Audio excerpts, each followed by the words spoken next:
Yep, episode 55. And it's been actually, I think, 4 weeks since. Now, something happened 2 weeks ago, and I think Well, yeah. I think, Yeah, so yes. I was attending so the night before I was attending a show of a friend's band.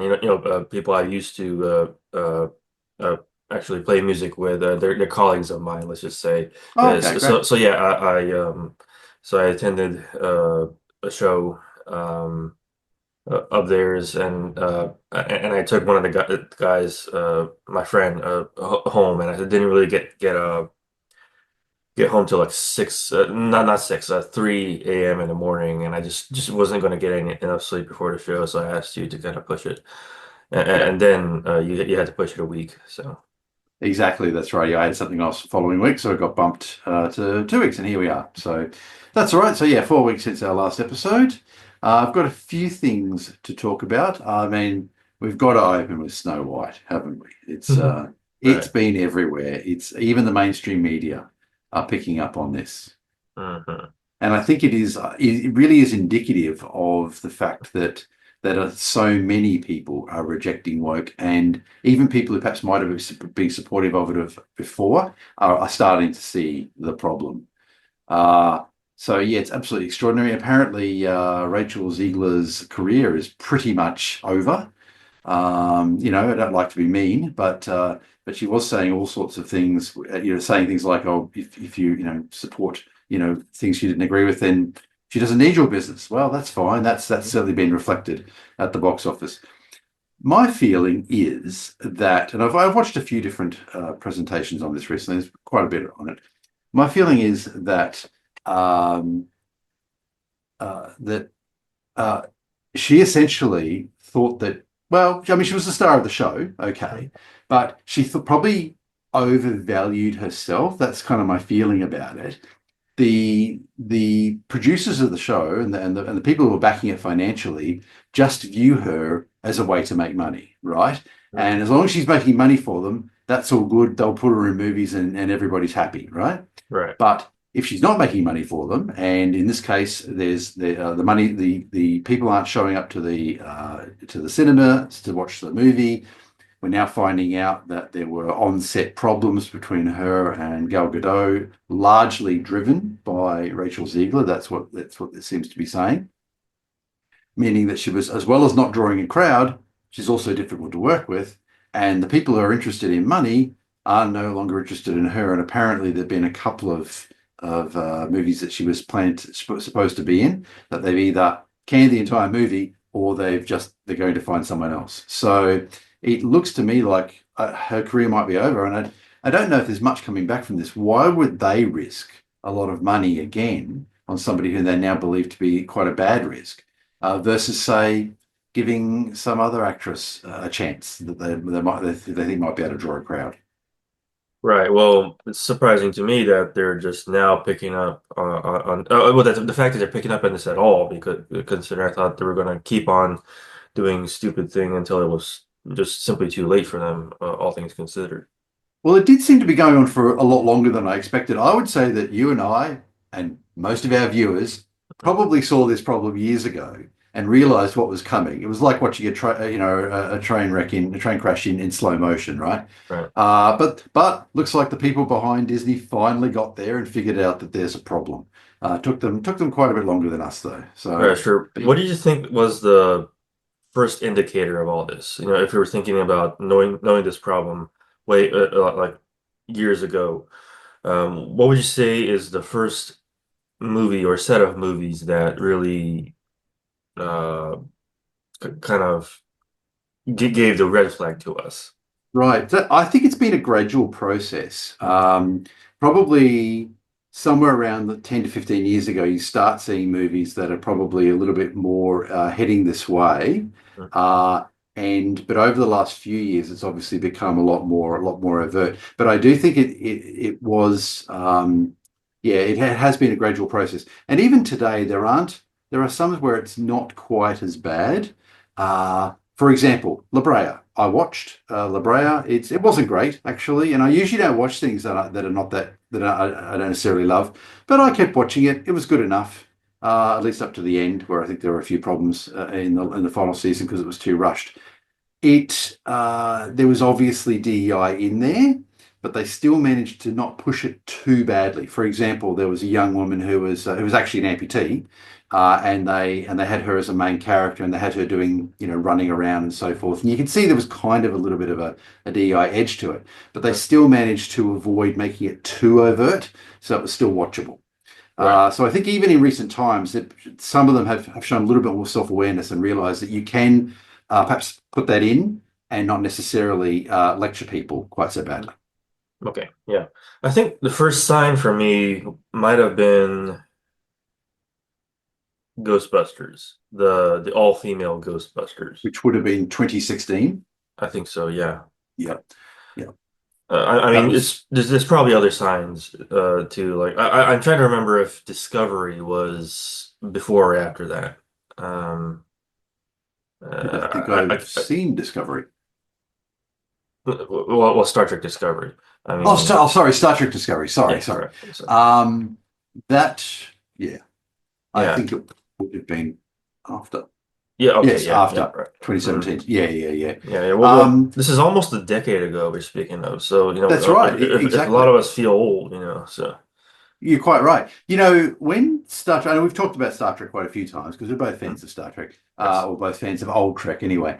Uh, I was actually really hopeful with Discovery. I didn't think it would be too woke. It was, but more than that, I thought the stories were actually really boring. I didn't get very far into it at all. Hmm. But yeah, I was quite disappointed, and even Picard too. But yeah, obviously that was 2017, and they were pushing that pretty hard at that point. Right, yeah. Well, as many of you know, I did, when it came out anyway, I did watch the entire first season of Discovery, but I look, never went back to it willingly since.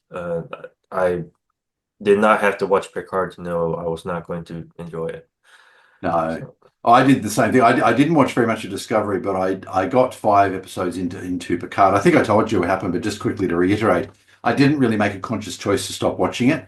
For the first 4 episodes, I watched it the day it came out, and then on the fifth episode, it came out, and I said, "Oh, I'll watch that later." And a day passed, and a week passed, and a month passed, and I hadn't bothered to go back to it, mhm. and I never did. It Right, was yeah. just not very interesting.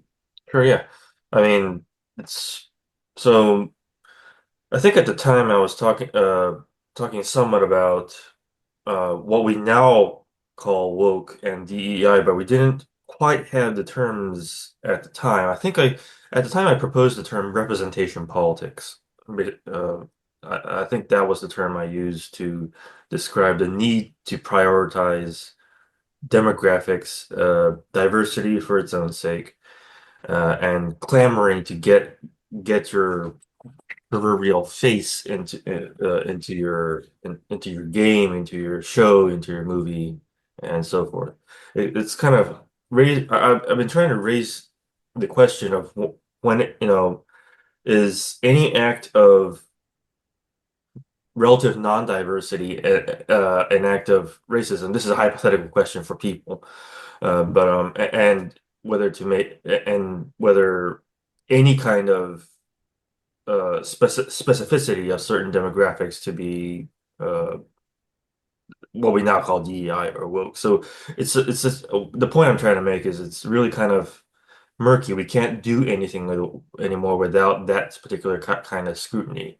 So Yeah, yeah, we can't have white guys. We can't, or on the other side, we can't have disabled people without some kind of commentary on it. It's like nothing is organic anymore.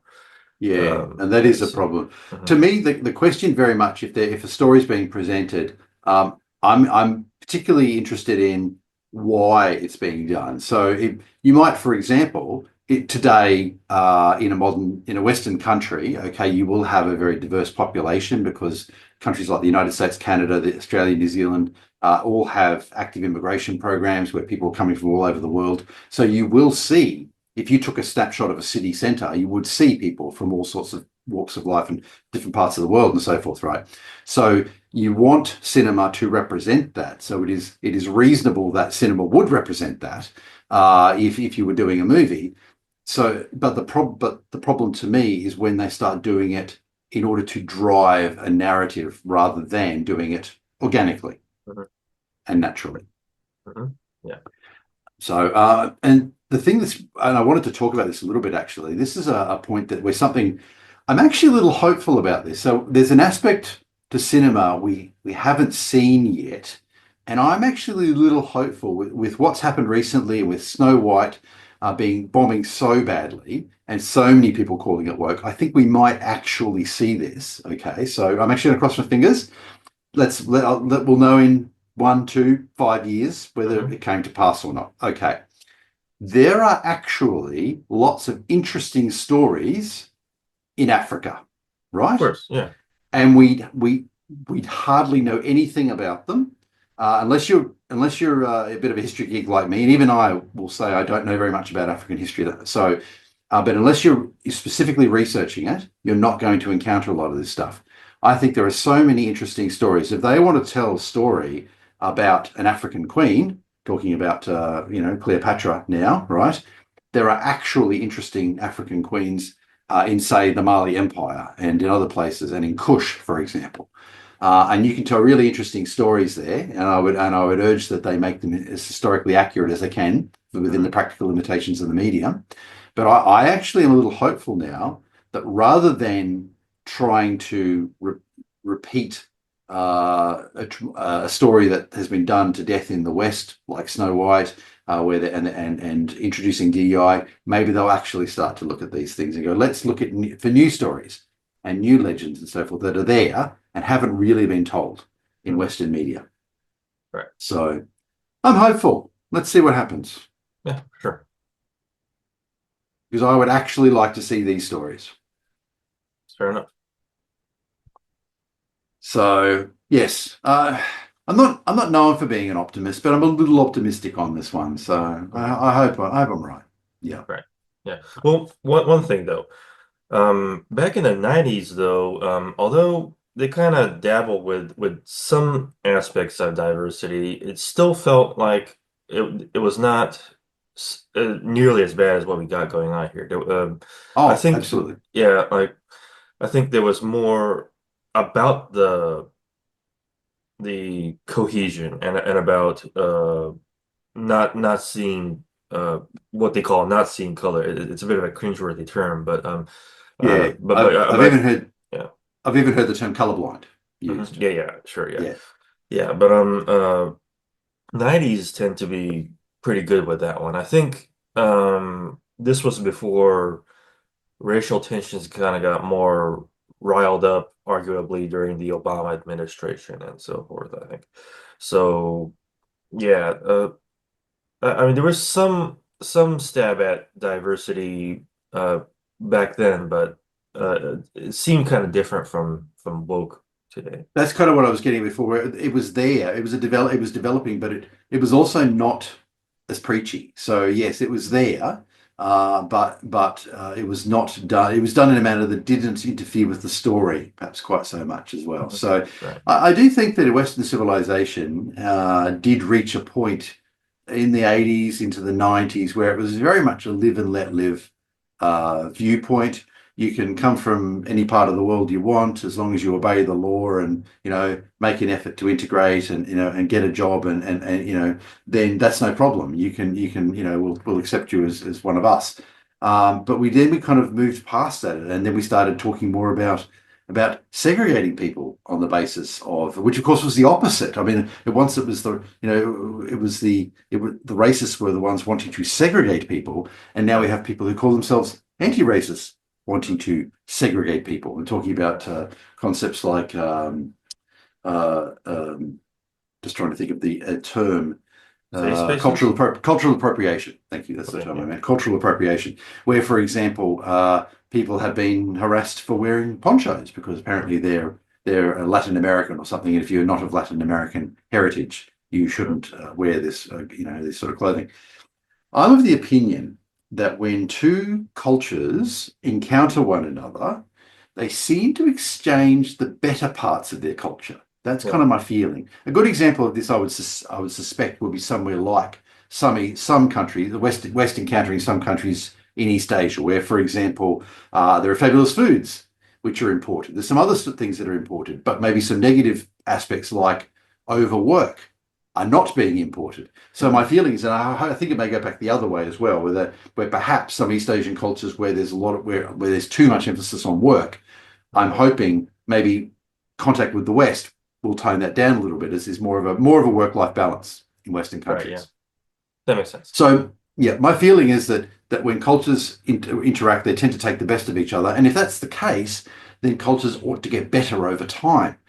This would be a good thing, and it would seem to me that objecting to this on the basis of cultural appropriation would be trying to stop this natural process of Hmm. cultures actually improving. So Yeah. Yeah. Yeah. yeah, Yeah. Well, I mean, I think the pretext is to preserve any given culture. That's the basis by which they claim their cultural appropriation.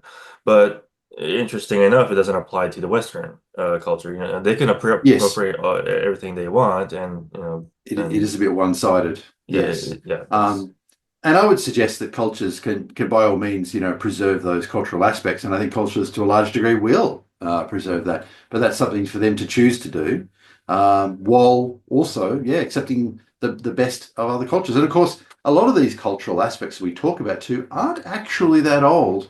I mean, I'm getting back to food because it's one I know offhand, but there's quite a lot of other areas where this is the case. But uh, chili plants, hot Mhm. peppers, as you would call Yes. them, come from the Americas, right? Mm. Which meant that nobody in Eurasia had seen one of these, possibly before 1492. Okay, Uh-huh. because while the Vikings did go to North America, they didn't go that far south, and they certainly didn't pick up hot peppers, right? Yeah, right. Uh, and it would have taken time for hot peppers to get across Eurasia into China, for example. So exactly how long has China had hot peppers in its cuisine? I don't know. 200 years, 300 years, I'm not sure. Mhm. But it's not 1,000 years and it's not 500 years, right? Right. Yeah. Yeah, same thing with India. And another example being the tomato. Same thing. Tomato is native to the Americas, which means nobody in Eurasia or Africa saw one. Unless you're going to argue in favor of pre-Columbian exchange. And if you're going to argue in favor of that, my response is no problem. What's your evidence? Okay, if Mhm. you can show me legitimate evidence of pre-Columbian exchange, I'm happy to entertain the idea and look at the evidence. Yeah. But I've never seen anything conclusive. Uh, Cocaine in Egyptian mummies admittedly remains unexplained. I don't know if you know about that as an aside. No, Uh, I did not know. so cocaine and tobacco have both been found in Egyptian mummies. After it was first discovered, which I think was in the 90s, in one sample, I think in Germany, Egyptologists tested mummies all over the world, and they found, I think, one-third of them or something like that had either cocaine, tested positive for cocaine and or tobacco. Now, tobacco is probably pretty easy to explain. I can just imagine a bunch of 19th century guys smoking while looking over a mummy or something like that. Cocaine, not so much. What's interesting about this is, as far as we know, no plants in Eurasia produce cocaine or tobacco. Now, there's a few possible explanations for this. One is it's some sort of false positive. As I said, with tobacco, that may be easy to explain. With cocaine, they're probably not shooting up cocaine while they're doing it, although, Right. you know, right? Another possibility, which is actually pretty interesting, is that the possibility that there may have been a plant in North Africa which did produce these things, which is now extinct. That's actually quite an intriguing possibility. Yeah. Having said that, if it was such a good plant and was producing these things and everyone was interested, would it have really gone extinct? But Mhm. anyway, we don't know. Another possibility is that there really was some sort of contact, but it's not enough evidence to claim that. Anyway, so as Right. far It's as an we interesting know, idea, but it's an interesting idea, exactly. Even as I said, even the idea of an ancient plant which is now extinct, that's quite a fascinating and exciting idea. So anyway, whatever caused it, I hope we don't know, but hopefully we'll know more later. But what we are pretty confident about is that tomatoes and hot peppers were not in Eurasia before 1492 because nobody talked about them. Something else that wasn't, while we're on the topic, something else that wasn't in Eurasia before 1492 was probably syphilis. So there's some question about this now. It's not 100% guaranteed, but apparently diseases with the symptoms of syphilis weren't talked about at all in Eurasia prior to your contact with the Americas. And after contact with the Americas, they start popping up in Spain and then a little bit later on France and so forth. And there's a real possibility that syphilis actually crossed back from the Americas. So the point I'm making is that a lot of cultural traditions are not that old. I mean, you can see this in countries like Vietnam, for example, where Vietnamese cuisine today, like you look at something like the banh mi, which is, of course, a baguette, but with delicious, Vietnamese, spices and so forth on the meat. Sure. That is obviously a hybrid of French and Vietnamese cuisine. Mhm. And I think it's great. I think these things are fantastic that the Vietnamese took that sort of idea and adapted it. But Yeah. that's kind of what I'm getting at with regard to with the cultures taking the best of one another. But yeah, there are other cultural aspects too. I can't think of one right now, but I know I have looked at them in the past where there are cultural traditions that are actually quite young. They're often, well, actually, I can actually think of one now that's probably not a great example, but they're very important to the culture. Their adoption was actually quite recent. In fact, I just thought of a second example. So, and they're both to do with holidays, actually. So the Easter Bunny is actually really interesting. The origin of the Easter Bunny has been a bit of a mystery for a while, but it appears to have originated in Germany quite recently. So a lot of people may have heard the claim the Easter Bunny is actually an ancient pagan ritual or something like that. That's not Right. what the data is showing. The Okay. data is actually showing that it appeared in Germany in the 18th century. So there were a number of animals that were used at Easter and so forth, and the bunny ended up taking off. And they think Amish going to North America took it with them, and then it caught on with the North American population, which shows again shows that the Amish probably have more contact with people outside their community than is often realised. And then it caught on from North America, and of course, once it caught on in North America, it spread throughout the English-speaking world and beyond it. So that's the Easter Bunny. And another one actually is an interesting one that I encountered a few years ago. Uh, the movement of Christmas in the Soviet Union. So when the Soviets took over, of course, the communists generally try to abolish religion, but they can't in general. So they often want to. They want to make it. It's officially atheist. They want to minimize the impact of religion in society, but religion is an important driver in society, and it's often the case they can't completely get rid of it. So then they'll usually try to control it. Mhm. But one interesting aspect of this in the Soviet Union that occurred was the apparently the Soviets, the Soviet leadership didn't really like people celebrating Christmas with the Christmas tree and so forth, and they encouraged people to shift it to New Year's. So Mhm. apparently now, even now in Russia, there's a phenomenon where people will put up a New Year's tree and so forth Mhm. instead of a Christmas tree, right? Right. And then something really interesting happened to show how culture moves and how it adapts. Uh, in the 90s, a lot of Russians moved to Israel to the point where about 15% of Israelis today speak Russian as a first or second language. Interesting. And this tradition of the New Year's tree apparently went with them. Mhm. So now in Israel, there are actually New Year's trees. So, it's quite extraordinary, I think, how this tradition that started in Russia, which was an adaptation of the traditional Christmas idea, has now moved to a Jewish country and is celebrated differently. So cultures adapt. They take on new ideas. They make them their own. So um, just getting back to cultural appropriation, it's perfectly normal for cultures to exchange ideas and adapt them and make them their own. And in a couple of generations, most people will think it's always been that way. Yeah, exactly. Yeah. While you were in Japan, did you have tempura at all? Yes, I did. Yeah, sure. Yes. The origin of tempura is Portuguese. Is that right? Yeah, right. Yeah, yeah. There you Because go. the Jesuits, the Christians who came to Japan actually introduced batter deep frying to the Japanese people. Right. Yeah, so that's where tempura, that method of cooking came from. Yeah, So yeah, right. yeah. So so they got that from the West too, and kind of Yeah. made it their own thing and perfected But it. So exactly, made it their own. That's right. Yeah. right, So yeah. And That's you know we and I was just saying it's cool because now the West has re-imported the Japanese deep frying. I like it. Yeah, to be sure, yeah. And there's things like martial arts. That's definitely an import into Western society for sure. Absolutely. But one thing I wish Eastern societies would adopt, and it'll be difficult because their governments probably won't let them, is um, the mentality to the right to bear arms. Because I think there's a lot of when the populace thinks that just owning a gun to defend yourself is an unthinkable phenomenon, then only criminals will get the guns, and it's going to be pretty pretty bad for just for commoners just living there. In my personal opinion, I don't want to go on a whole tangent about how all the criminals and the gangsters are the ones that have the guns and so forth, but Right.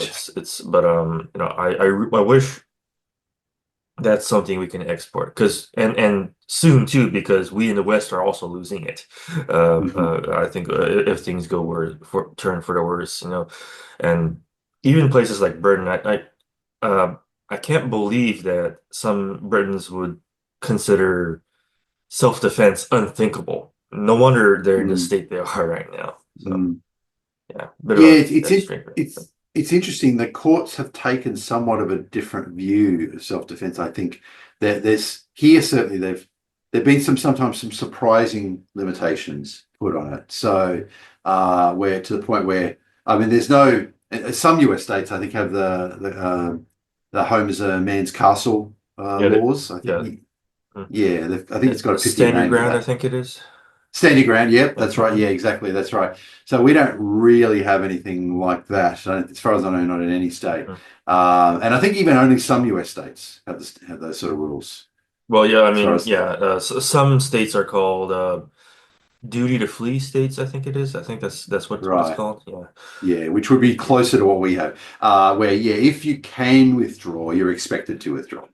Yeah, well, Yeah, yeah, I think, you know, I'm just sad that self-defense is considered inferior to letting the criminal have their way. That's my personal rant on that one. So, and it's probably more of a lot reliance on the state, expecting the state to solve the problem rather mhm. than yeah, Yeah. leaving it up to the individual. Yeah, I mean, when a pizza driver comes here faster than the police, so. You're right. I do find it interesting, as you probably know, bobbies in the UK generally don't carry firearms. There are some, like Mhm, so, London Metropolitan Police. Some officers are trained to carry firearms and will be available. mhm, I think probably they'll have them in cars available in London, and they can race to a situation if needed. But of mhm, course, that may well come too late.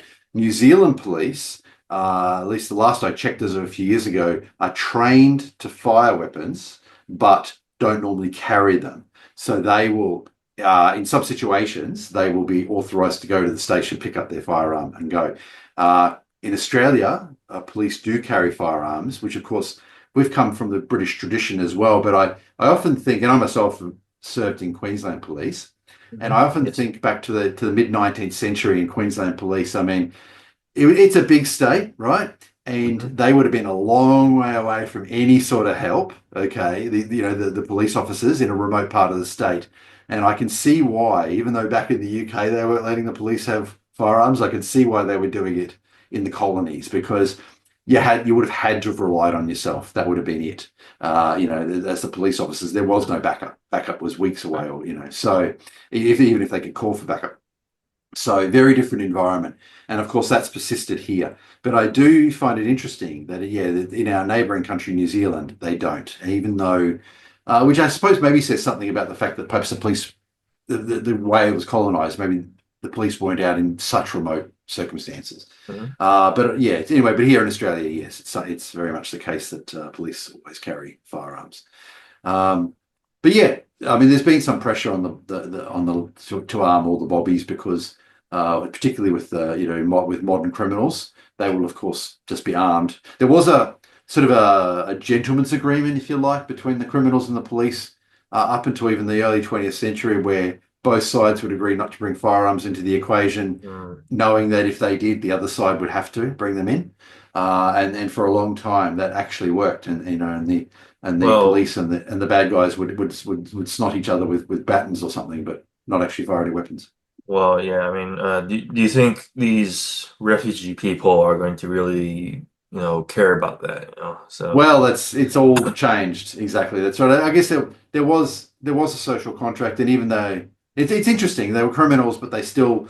I mean, it's ultimately it's ultimately so beneficial to themselves. They didn't want the police to be armed, and they knew if they started arming themselves, the police would as well. So, but yes, the social contract, I guess, has really broken down in that regard, and we may yet see. They're really resisting it, but we may yet see bobbies right, routinely sure. armed Because with I, firearms. I, I am not optimistic at all what's going on with the UK right now. I mean, I once facetiously said that, Europe deserves the coming burn because of their refusal to defend themselves and just well, I mean in like the cultural mindset Yeah.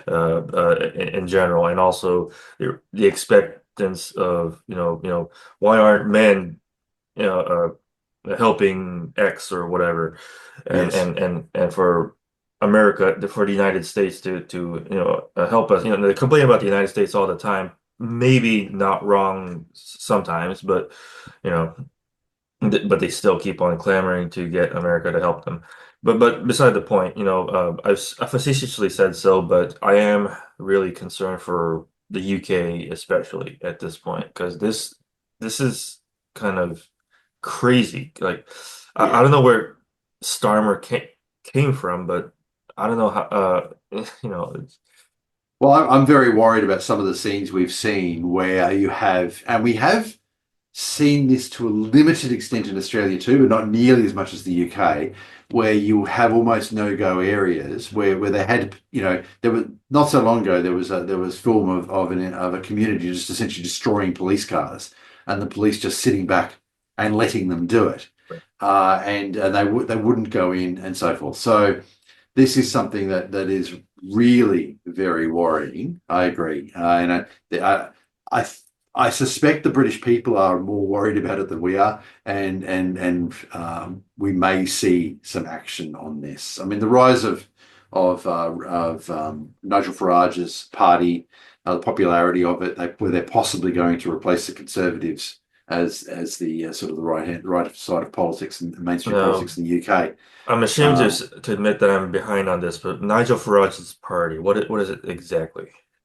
Now it's actually a rename of the Brexit Party, I believe. Okay, okay, sure, yeah. Yeah. So, but I was just trying to think of the new name of the party. Reform Reform UK. Party. Thank you, Okay, thank yeah. you. Yes, and so I believe it is just a rename of the Brexit Party, because he was originally headed up a party called UKIP, United Kingdom Oh, yeah, Independence Party, yeah. right? And Right. UKIP, the aim of UKIP was to take the United Kingdom out of the European Union. Of course, they Hmm. succeeded in doing that.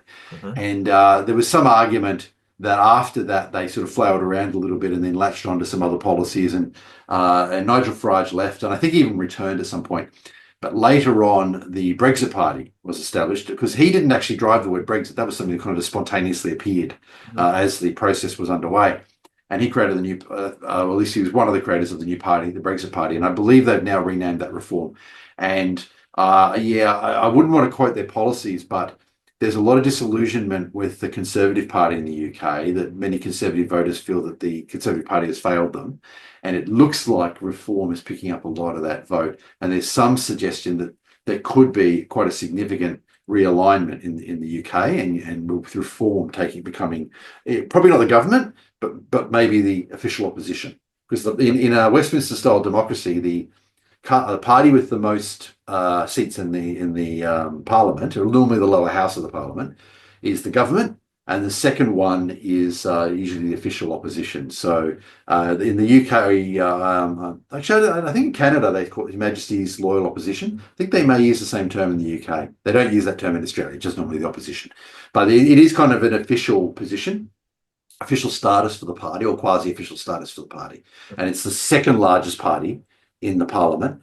And normally, there are only two or three parties that will have this sort of role at any point, with no other party being in a position to take that role. And but every once in a while you'll get a major realignment. We haven't had one in a long, long time in any of the major Westminster style democracies. And it looks like it's possible there may be one in the UK over this, and the Conservative Party might lose out to reform. Mhm. Right, yeah. Yeah, I'm kind of really wavering from being dead concerned about the UK to sometimes not caring about it because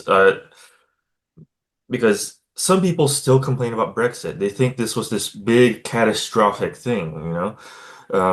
But independence from a whole corrupt organization, that's such an evil thing to do. That's uh, that it's why I think so many of like European, not just the UK, but Europeans, people's minds are so diseased by uh, reliance on the state and collectivistic ideals that it's hard to sympathize with them sometimes, even on times I really seem to have to. So, After the UK left the European Union, there was discussion about reforming the European Union because even many people in the European Union will admit it needs drastic reform, right? But it seems to have died down and nothing seems to have happened. I mean, that was that was 2020 when they actually left, I think after yeah. battling with it for 4 years. So that was now 5 years ago. And there's really been nothing in the way of real genuine reform of the Mhm. EU institutions. It's kind Right. of died down. So yeah, it's rather a shame because yeah, you're right. The EU, there's a lot of problems in the EU. I like that there's a large free market and so forth there, but there's a lot of problems. If they could reform it, I think maybe it would be great. But um, yeah, 5 years on, not much has happened, which means even the shock of Brexit wasn't enough to wake them out of their stupor to reform it. Right. Yeah. I mean, people still just don't get it, and this might have been for nothing, and even if Brexit gets reversed somehow, it's still not going to improve things. So, No, it'd be interesting if it. I mean, the UK got a lot of exemptions in the European Union. If they were to consider to re-entering the European Union, I'm not sure they would get as many exemptions again. So they weren't not in the Schengen zone, for example. So you needed to show a passport to enter the UK, and they had an explicit exemption from the euro, which is not the case with some other countries. Sweden, I believe, is obligated to join the euro if they meet certain economic criteria.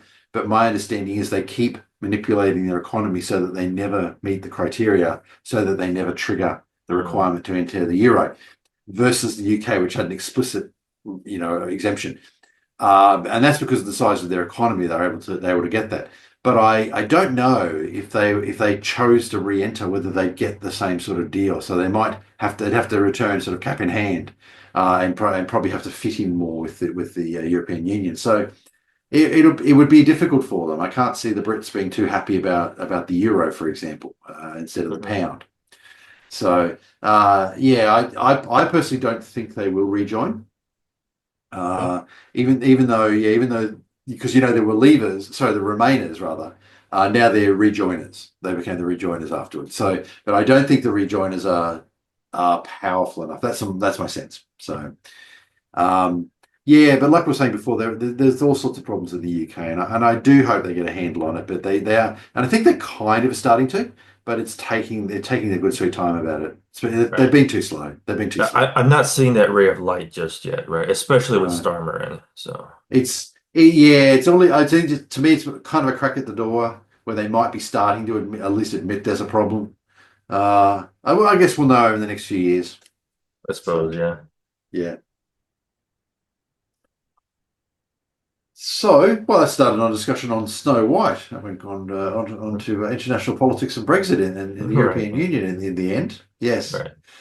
But yes, just reiterating what I said before, even many leaders in the UK do recognise that there is a need for reform.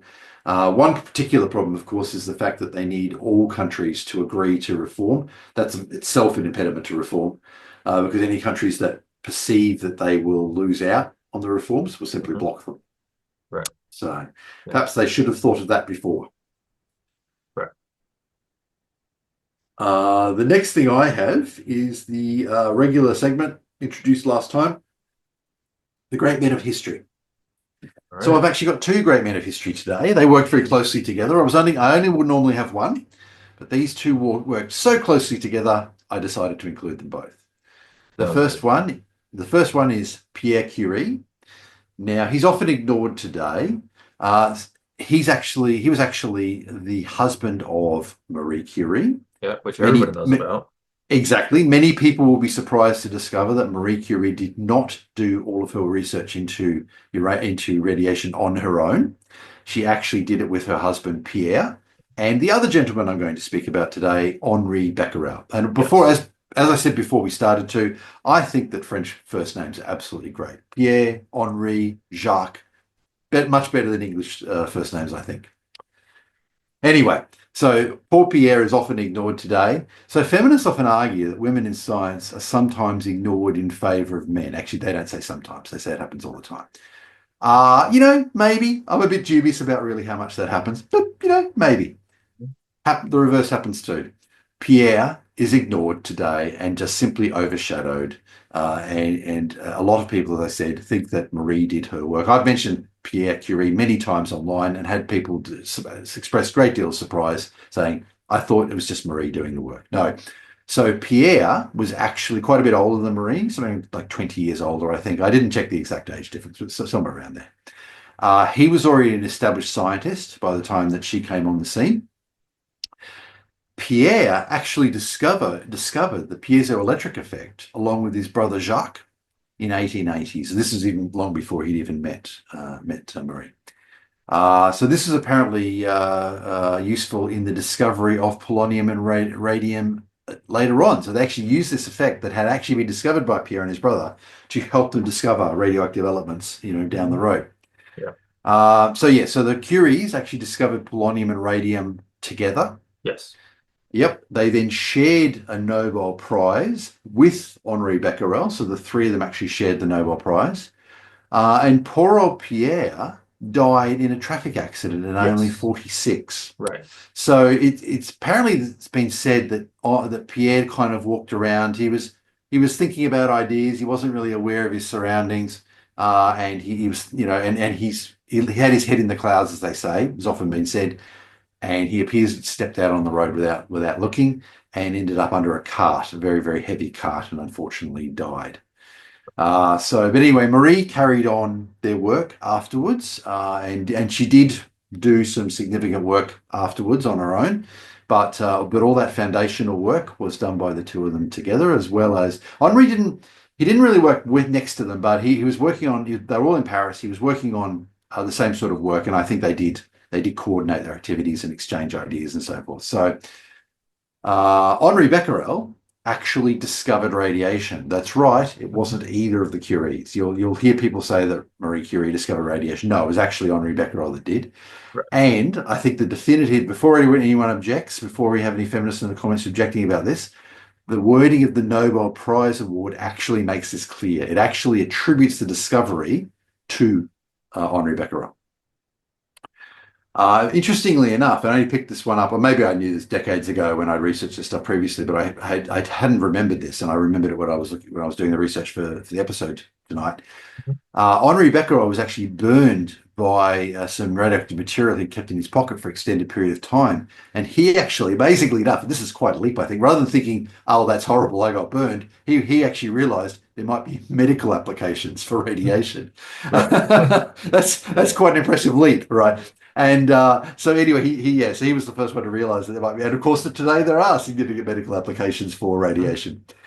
He died at 55 of a heart attack, but several contemporary sources implicated radiation in his death. Right. They Yeah. said due to burns, and I believe even today there have been implications in other cases of heart attacks brought on by extensive exposure to radiation. Mhm. So it's likely, yeah, that the radiation was a contributing factor in his Very, early death. very So likely. yes, and of course the unit of radioactivity is named after him, the Becquerel, which I Yes. studied in physics decades ago. Absolutely. Yes. Circling back to Curie, if Pierre did not die from that car accident, he too would have died from the radiation exposure as well. And Marie actually did, I think, and as well as at least one of their daughters. Yes, I think you're right. Actually, one of the daughters did as well. Exactly, that's right. So of course, they I think they did. Obviously, if people are getting burned, they realised there was a danger in it, but they may not have realised the long-term implications. Mhm. While we're on the topic, though, Mhm. if I take a sidestep, Yes. uh, I've often heard the idea that people who didn't realise in the 1940s, in the 19 even into the 1950s, I've heard the claim that people didn't realize about the effects of radiation exposure and so forth. Claims, for example, that when the atomic bombs were dropped on Japan, that they didn't recognize that there'd be a problem. They most certainly knew there was a problem Well, yeah. because we know this from the Manhattan Project. They were well aware before the Manhattan Project of the risks of radiation exposure. They had protocols in place to prevent exposure. There were some people who died during the Manhattan Project because they'd ignored those protocols and they Are you watched them thinking? Are die. thinking of the Demon Core? I am. Both of the Demon Core actually killed two people. Hmm. So, for those who don't know, the Demon Core was the third core that was assembled. Would have, if there'd been a third atomic bomb, it would have been the one that was used. But it killed two people during testing, and the truth is, the humans were at fault. The humans were careless in both Yep. cases, right? And they in at least one case, ignored explicit safety protocols that were Hmm. in place. But interestingly enough, the physicists, rationalists that they were, became extremely superstitious about the demon core and refused to work with it after that. In the end, the demon core was melted down, and the uranium material was distributed among other bombs because nobody wanted to work with that particular core anymore. Anyway, yeah. So, but the point I was making is that they most certainly knew by the time they were initiating the Manhattan Project, they absolutely knew about the risks of radiation exposure. When one of the incidents occurred, and the scientist, there was a this is one of the safety protocols they ignored. They were testing about criticality to see the point at which you could have spontaneous fission, and they were using a screwdriver to move it up and Hmm. down, Yep. right? Now, the safety protocol said there should be spaces between the two halves of the core so that if you did slip, it would land and criticality would not be reached and nobody would die, right? Right. But they apparently found this all a bit annoying when using the spaces. So they used to go without the spaces and just do it with a screwdriver. The fact that they'd written it into the protocols to use the spaces means they knew there was a problem. Anyway, but they not only did they know there was a problem, they knew how much of a problem there was. And we know this because when the screwdriver slipped and the two halves went together and it reached criticality and it actually glowed blue in Yeah. the air, right? Yes. So yes, it actually ionized the air blue, right? Hmm. And one of the lead scientists, Sloat, I think, pushed the two halves apart with his hand. He, of course, got extremely severe radiation burns on his hand. He then proceeded, based on where everybody was in the room, he then proceeded to calculate exactly everybody's exposure and accurately predicted what was going to happen to them. So What that happened? proves What I think happened was that he told everybody to stay where they are and then tossed the that's right. chalk and mark where they were standing. Exactly, that's right. He got everybody to mark where they were on chalk exactly, and then he calculated what everybody else left and got checked out. He went and calculated the exact radiation, which proves that not only did they know there was a problem, they could calculate to a high degree of accuracy. Hmm. Yeah, there's certainly one show I watched Oppenheimer, but there's a TV movie on it in the 90s or 80s that was that was also very good, and Fat Man and Little Boy, I think it was called. Anyway, uh, the line, I think it was fairly accurate. He said, "Everybody's going to be fine except me." And I believe that's actually what he said after he'd finished the calculation. And it was correct. He was spot on. He died, everybody else lived. Although some of them, I think, quite a number of them developed cancer later in life. Oh yeah, But they yeah, weren't in tip-top shape or anything like that. exactly. That's right. Yeah, they were okay for in the moment, but yeah, exactly. Like, I think it had done some damage. So, but that really proves that not only could they detect the fact that not only did they know that it was that it was dangerous, they could fairly accurately determine how dangerous it was. Anyway, yeah. So at least by the 1940s, they were well acquainted with this, and certainly Becquerel and the Curies had seen the effects of radiation. So, Yeah, but to be sure. But I still don't know if the public really kind of got an idea of how dangerous radiation could be until like the Therac 25 incidents. the public may not have, but I mean physicists. Yeah, I mean, yeah, sorry. Yes, right, yeah, exactly. Yeah, sure. physicists knew. Well, yeah, Yeah, physicists knew, yeah, yeah, yeah. But yeah. now I'm kind of transitioning to the public Yeah, here. that's right. I'm not sure, yeah, exactly how quickly that spilled out into Hmm. the general public.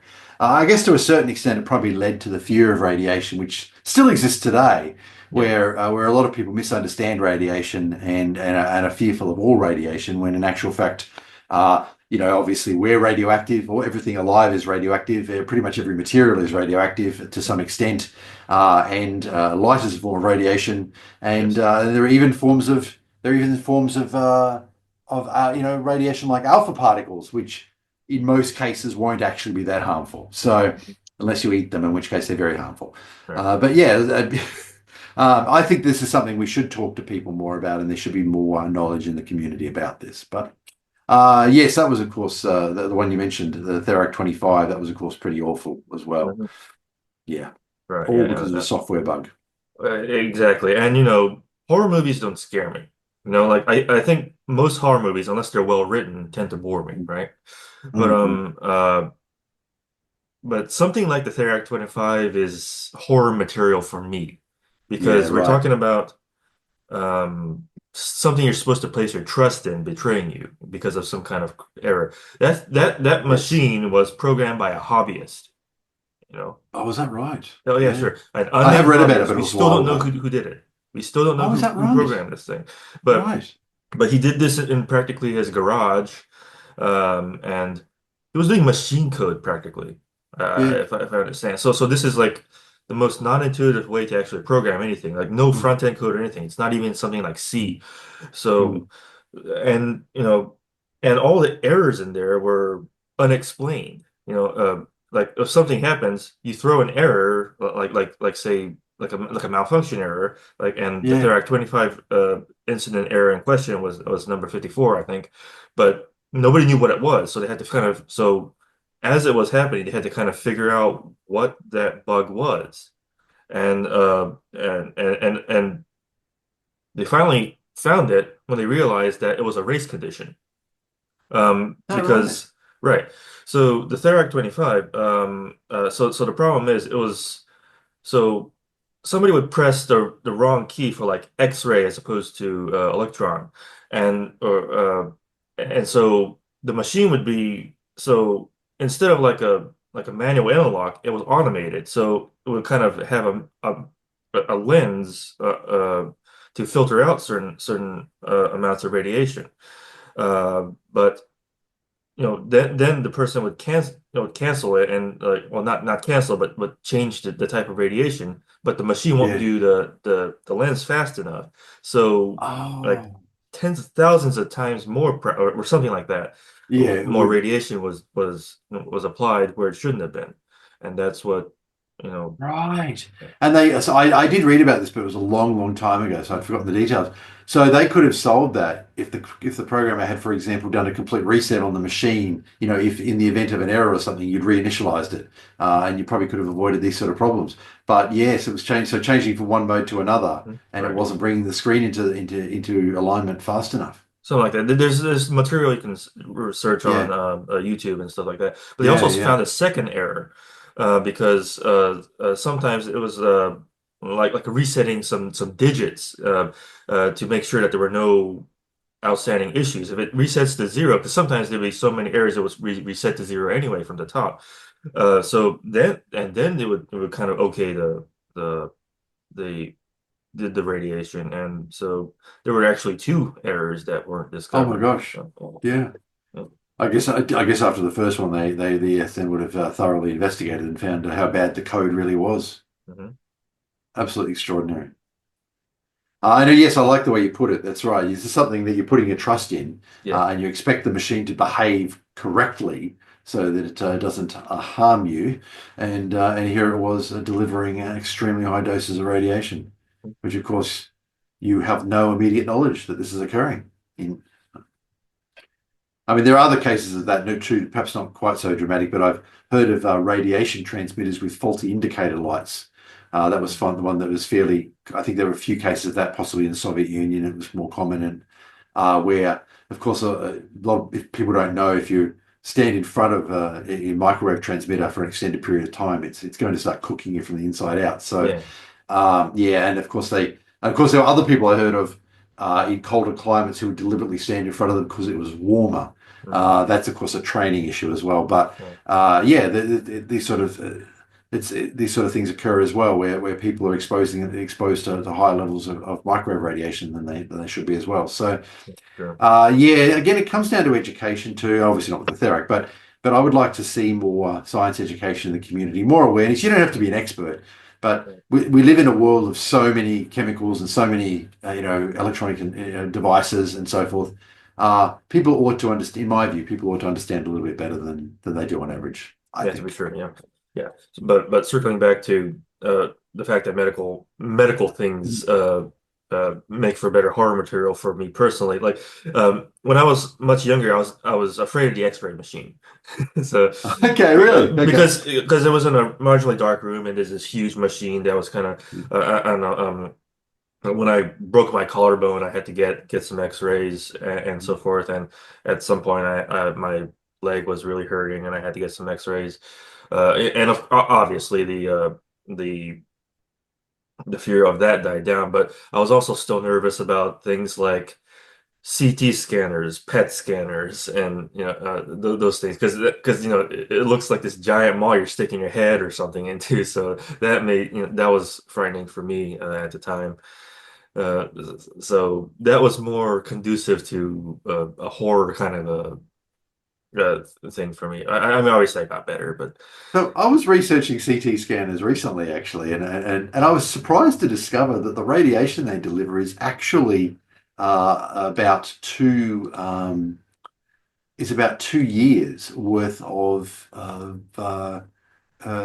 background radiation, which it's not a lot because background radiation yeah, isn't very great, but I was surprised to discover that if you have a CT scan, the single CT scan, which I gather they mean because there's a few scans, I think. So I get one session would essentially be if you graphed radiation across your entire life, there'd be a blip where you hmm had a CT scan where we would add 2 years worth of background radiation. And while right, that's not especially dangerous, yeah, it is a lot higher than, of course, an X-ray. So yeah, I was surprised to discover this recently when I was researching it.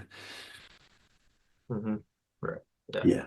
Yeah, So and it's not the radiation that I was afraid of at the time. It just looked like this giant machine you're trusting your entire body into practically. well, exactly. That's right. By the way, while we're on the topic, a PET machine is a positron emission. PET stands for Tomography. positron emission tomography. Exactly. Yeah, yeah. So they're using antimatter to scan you. How cool is that? Hmm. Yeah. I've always thought that was very cool. Um, Yes, yeah. so it's yeah, it is interesting. Yes, and some of the ways that they have, some of the inventive ways that radiation has been used, and lasers too, actually, Right, have yeah. been used to benefit humanity. I have a bit of a joke. I say, is there nothing lasers can't do? You know, because if you've got a plantar wart, you can use a laser to kill that. If you need to measure the distance to the moon, you can use a laser to do that because there are reflectors on the moon. If you need to reduce something to absolute zero, you can actually use a laser to do that. So lasers have an extraordinary range of capabilities. Right, yeah.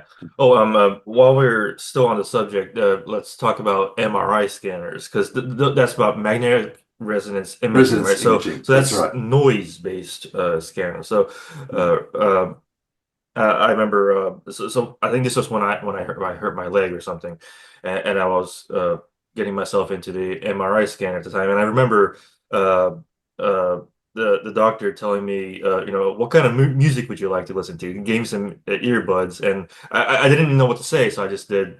I don't know, classical, I guess. So and Cool. I just gave some kind of answer, and I was just listening to classical music with this huge background noise behind it. So, Is so it it was a is funny and that's because you're thing. stuck in it for 15 minutes, so they actually give you some Yeah, music to listen to. That's great. exactly. Yeah, yeah. That's what they did. I was much younger at the time, so Right. Yeah, yeah. yeah, yeah. But MRIs, I believe one of the advantages of those is that it is a lot less radiation, but they are a lot more expensive, I believe, and of course it takes longer as well. So Mm, I think it's about 15, yeah. 20 minutes, something like that, isn't it? Right, And I yeah. think you're not allowed to move at all in the I don't think so. Yeah, I think you're while just you're in there. right. Sure, yeah. I think another Yeah. thing that sparked my, horrific imagination about MRI machines. So, do you know of a show called Newton's Apple? No, I don't think I've Okay, okay. watched So that. it was a program hosted by Ira Flato, if you know who he is, he did host a show for our time at the show. But it was a PBS show. It's like on American Public Television. It was like Mm, a science show kind of a thing. And one of the videotapes I had of that show, we had one about dinosaurs and one about mummies actually. So mm, I will later see the same mummy in the Minnesota Science Institute, but a museum rather, not an institute. But they were showing scenes, and I was just a kid, but they were showing scenes of mummies being processed through one of those machines. So that was like kind of Oh, unnerving to see. yes, yes, yes. The same Yeah. sort of machine. Yes. Yeah. All right. So As an aside, and I think I may have mentioned this on an earlier episode, I don't really recall, but you just reminded me you said Newton's apple. So on the Newton farm I don't know if you know, but it was actually as a result of a pandemic. But Newton they closed the universities as a result of a pandemic in the 16th century, and Newton was sent home. And it was actually during that period that he proposed his theory of gravitation. And they say there's this traditional story about the apple hitting him on the head. It yeah. may not have hit him on the head, but he did actually spend some time, sitting under an apple tree on the Newton farm, pondering. Right, so at least part of the time he was actually sitting out in the garden. Right. Anyway, the one particular apple tree on the Newton farm was thought to have been a place that he actually stayed, I believe, and this tree became known as Newton's apple tree. And I think a couple of hundred years later, it actually got struck by lightning or something like that, and it nearly died. I think the original tree kind of did die, but they managed to take cuttings off it because trees are great. You can do this sort of thing. They took cuttings off it and planted them all over the UK. So they ended up with these trees that are genetically identical to the Mm, original apple tree on the Newton farm. And this is all well established that it goes back to the Newton farm. But then after that, you can actually look this up online. They took cuttings from those trees and they planted them all around the world. So there are actually cuttings from Newton's original apple tree, or descendants of the tree, all around the world now, and you can actually try the apples in a lot of places. And I actually, some couple of years ago, found myself in a place that happened to have one of these trees. It's a major receiving dish in Australia. Gosh, I should remember the name of the dish. One moment, I really Parkes Radio Telescope, okay. and they've got half a dozen trees descended from Newton's apple tree. And while we were there, my wife actually asked if we could pick some and try them, and they Yeah. said yes. So we picked half a dozen apples and tried them. Anyway, so not great as an Oh, apple. I think I could see because apple fruit has actually improved. We know this over the last few hundred yeah. years, right? Yes. And my sense is that this is kind of what 16th century apples probably tasted like. A bit floury, not a lot of juice. But I'm very happy to have tried it. So to have Yeah. eaten one. So we had about half a dozen. I ate one. It was really Aren't good apples a to bit on the try it. starchier side? Well, it probably varies by cultivar, I suppose, Yeah. too. Yeah. Yeah, but these were, not something I'd have again, but compared to a normal apple, but very happy that I tried it. But it's Sure. quite interesting, and I do get the sense that is probably accurate to the way the apples were back on the Newton farm, because we know, as I said, we know that fruit has changed. There's an interesting painting from I think the 16th century which shows a cut watermelon and it's different on the inside than modern watermelons. It has a lot less of the red material that we would eat and a lot more of the white rind that we wouldn't eat. Really? So yes, so it shows that over the space of a few hundred years, we've adapted even watermelons quite a bit, and probably apples as well. And of course, carrots are a vegetable, the classic one. They actually come in a lot of different varieties, a lot of different colors, but orange is dominant. But you can actually get, and you can find them if you want. There are carrots of all sorts of different colors. I don't know if they vary in the flavor, but you can certainly pick them in different colors. I think there's actually some resurgence actually in this. Uh, I've heard the reason that our carrots are dominant is because of William of Orange, and it became very popular in the Netherlands, and it spread from there. But there does seem to be some resurgence and interest in carrots of other colours. Yeah. So if you ever get a chance, try a purple or a blue carrot. They're out there, Okay. as are a few other colours. So yeah, I haven't had. I think I've tried a couple of colours, but I'd like to try some more. So I don't recall them tasting different. But I'm not a huge fan of carrots, but very happy to try them out of the interest of trying a different Sure. colour. So Yeah. anyway, yeah. So yeah, not an exciting apple, but I'm very glad that I tried it. Correct. Yes. Yes. Uh, so anyway, getting back to, I guess, great men of history, Pierre Curie and Henri Becquerel, yes, very important figures in science, but that's probably all I had to say about them, I think. Yeah, sure. Yeah, and I'm actually pretty okay with closing it up now because we've gone well over an hour, I think. So Okay. I do, of course, have to mention Zoe McClellan. sounds good. Okay. Okay, great. I'll mention Zoe McClellan and then we'll wrap up. Yep. So, As of March, as of March 2025, a warrant is outstanding for the arrest of Zoe McClellan in relation to charges of kidnapping, child stealing, and child custody deprivation.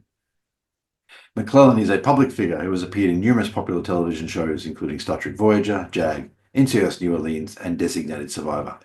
Her face is familiar to millions. It is extraordinary that she has evaded detection for so long. McClellan was reportedly residing in an apartment in River Ridge, Louisiana in April 2021 and may still be residing in the area. McClellan grew up in the area of Port Orchard, Washington State, and may have returned to that area. Some sources believe that McClellan has left the United States and is residing in Canada or Costa Rica. Prior to disappearing, McClellan was known to use the alias Sarah Chandler. Anyone with any relevant information should contact the Los Angeles County District Attorney's Office. Thank you. thanks. All right, 2 weeks. See you then. Do see you then. Bye bye.